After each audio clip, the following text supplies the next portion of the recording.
Hello friends, இந்த வீடியோவில் கோதுமை மாவு வச்சு சூப்பராக ஒரு பிஸ்கெட் அவன் இல்லாமல் ரொம்ப சிம்பிளாக வீட்டில் இருக்கிற பொருட்களை வச்சு எப்படி பண்ணுறதுன்னு பார்க்கலாம். இந்த கோதுமை பிஸ்கெட் நல்லா சாஃப்டாகவும் அதே சமயத்தில் நல்லா கிறிஸ்பியாகவும் இருக்குங்க. கண்டிப்பாக உங்கள் வீட்டில் இருக்கவங்களுக்கு செய்து கொடுங்க.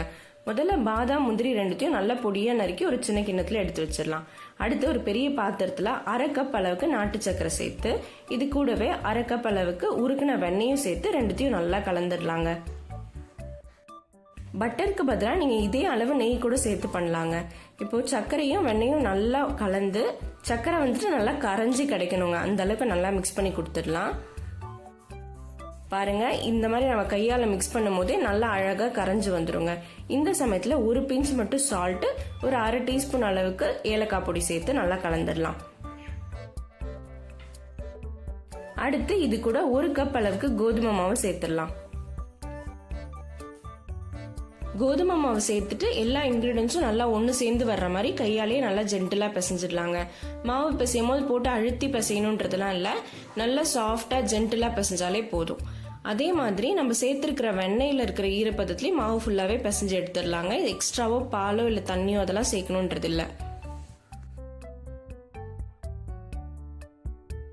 பாருங்க, மாவை நல்லா இந்த அளவுக்கு சாஃப்டா பிசைஞ்சாச்சுங்க. சப்பாத்தி மாவிடமே நல்லா சாஃப்டாவே பிசைஞ்சாச்சு. இப்போ இது ஒரு 10 நிமிஷத்துக்கு மூடி வச்சு அப்படியே இருக்கட்டுங்க. அடுத்து ஒரு தட்டில் நம்ம பிஸ்கெட் அடுக்கி வைக்கும் போது ஒட்டாம இருக்கணும் இல்லையா, அதுக்காக கொஞ்சமா பட்டரை கிரீஸ் பண்ணிட்டு மேலே கோதுமை மாவு போட்டு நல்லா எல்லா பக்கமும் படுற மாதிரி டஸ்ட் பண்ணி எடுத்து வச்சுக்கலாம். 10 நிமிஷம் ஆயிடுச்சு. இப்போ நம்ம பிஸ்கெட்லாம் ரெடி பண்ணிடலாம். நம்ம பிசைஞ்சு வச்சிருந்த மாவில் இந்த மாதிரி குட்டி குட்டியாக பால்ஸ் பண்ணிட்டு கையாலேயே நல்லா தட்டி தட்டி ரவுண்ட் ஷேப் கொண்டு வந்துடலாங்க. இந்த மாதிரி பண்ணும்போது நீங்கள் ஸ்பீடாக பண்ணிட்டீங்கன்னா சைடில் நிறைய கிராக்ஸ் வந்துடும். அந்த மாதிரி வராமல் இருக்கிறதுக்கு நல்லா மெதுவாக கொஞ்சம் கொஞ்சமாக தட்டி தட்டி ரவுண்ட் ஷேப் கொண்டு வந்துடுங்க. கொண்டு வந்துட்டு அடுத்து நம்ம நறுக்கி வச்சிருக்கோம் இல்லையா பாதாம் முந்திரி, அதையுமே மேலே வச்சு ஜென்டலாக ப்ரெஸ் பண்ணி கொடுங்க. இந்த மாதிரி பண்ணும்போது முந்திரி பாதாம் வந்துட்டு கீழே விழாமல் நல்லா பிஸ்கெட்டோட கோட்டாகி அழகாக இருக்குங்க. பார்க்கறதுக்கும் நல்லாயிருக்கும், சாப்பிடும் போது நட்ஸ் வந்துட்டு சேர்த்து சாப்பிட்றதுக்கு ரொம்ப நல்லாயிருக்கும். இப்போ இது எல்லாத்தையும் நம்ம கிரீஸ் பண்ண பிளேட்ல அடுக்கி வச்சிடலாம்.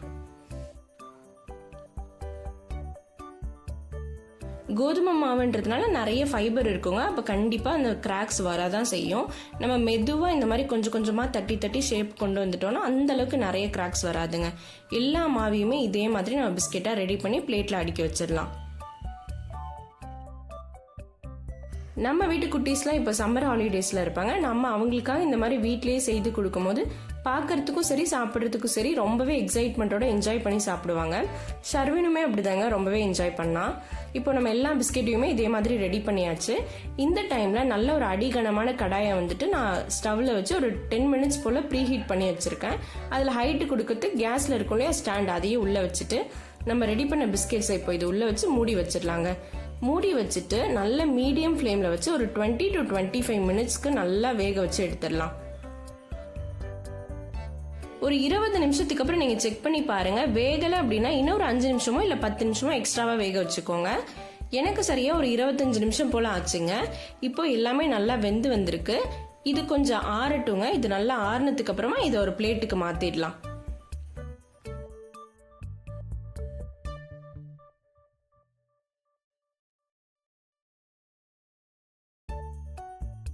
கடையில் வாங்குற பிஸ்கெட்ஸ்லாம் நிஜமாவே பட்டர் போட்டு பண்ணுவாங்களான்னு தெரியலங்க.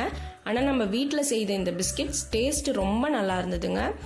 கண்டிப்பாக நீங்கள் ட்ரை பண்ணி பாருங்கள். பிஸ்கெட் வந்து பர்ஃபெக்டாக வந்திருந்தது. ரொம்ப சாஃப்டாகவும் அதே சமயத்தில் நல்லா கிறிஸ்பியாகவும் கிடச்சிருந்ததுங்க. இப்போ இது நல்லா ஆறுனதுக்கு அப்புறம் ஒரு ஏர்டைட் கண்டெய்னரில் நம்ம ஸ்டோர் பண்ணி வச்சிடலாம். ஸ்டோர் பண்ணி வச்சோன்னா ஒரு 1 வீக் வரைக்குமே ரொம்ப நல்லா இருக்குங்க. கண்டிப்பாக நீங்களும் இதே மாதிரி செய்து பாருங்கள். செய்து பார்த்து உங்கள் வீட்டில் இருக்கவங்களுக்கு கொடுத்து நீங்களும் என்ஜாய் பண்ணுங்கள்.